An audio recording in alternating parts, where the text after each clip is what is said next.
বিশ্বাস করি না গুরুদেব। তুমি কি আমায় সন্দেহ করো?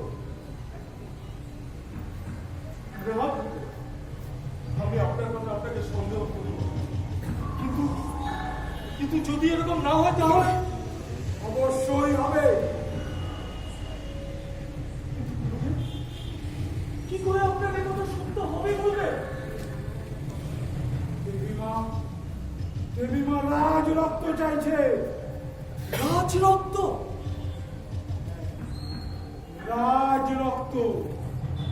প্রথমে রাজ রক্ত এনে দেবীমাকে সন্তুষ্ট করো, তারপরেই তুমি রাজা হবে। কিন্তু গুরুদেব, আমি রাজ রক্ত কোথা থেকে নিয়ে আসবো গুরুদেব? কেন? মহারাজ গোবিন্দ মাণিক্য আছে। গুরুদেব, তুমি কোনো কথা বলবে না জয়সিংহ। ওই দম্ভিক অহংকারী রাজা গোবিন্দ মাণিক্য রক্ত দিয়ে দেবীমাকে সন্তুষ্ট করো। গুরুদেব, তুমি কোনো কথা বলবে না জয়সিংহ।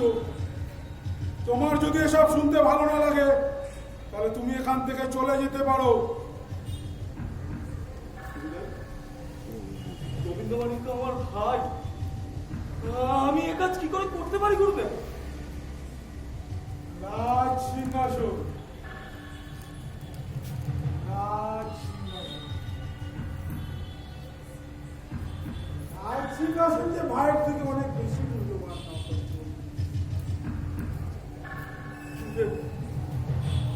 আমি যেরকম আছি সেরকমই ভালো আছি, আমার রাজ সিংহাসনে কোনো দরকার নেই গুরুদেব।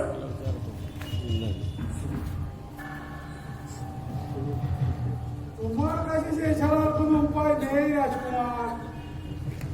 মায়ের এটাই ইচ্ছে, যদি তোমার ভাই বেঁচে থাকে তাহলে যে তোমায় মরতে হবে।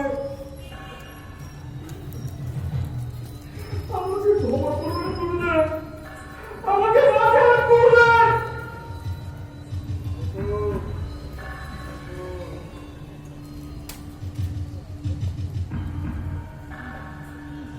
যতক্ষণ না তুমি দেবী মায়ের ইচ্ছা পূরণ করছো, না তো তুমি বেঁচে থাকবে, না তুমি মরতে পারবে।